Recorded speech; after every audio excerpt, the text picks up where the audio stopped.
C'est au Musée national de Bamako où se logent les objets historiques les plus prestigieux de notre histoire, parmi lesquels la statuette Bambara Gouandoussou.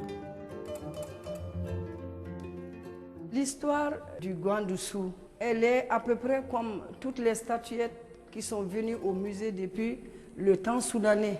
Des villages qui adoraient ces objets, qui finalement ont opté pour une religion, c'est-à-dire le christianisme ou l'islam.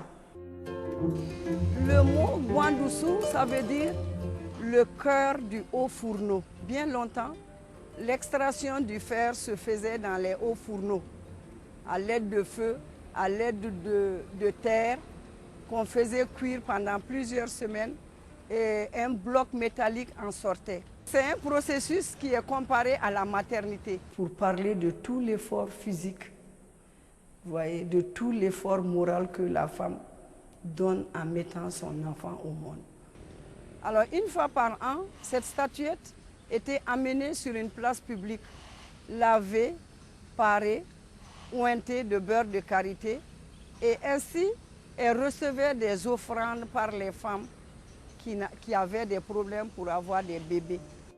Gouandoussou porte un enfant dans ses entrailles en position de sécurité, totalement enfoncé dans le ventre.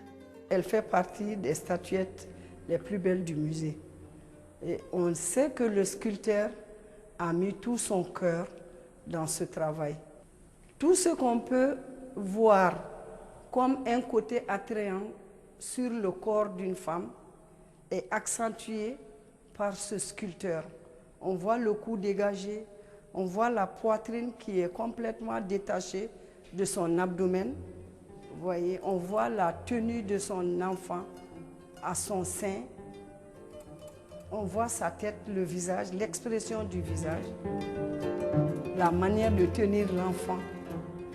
Vous voyez, c'est une sculpture extraordinaire.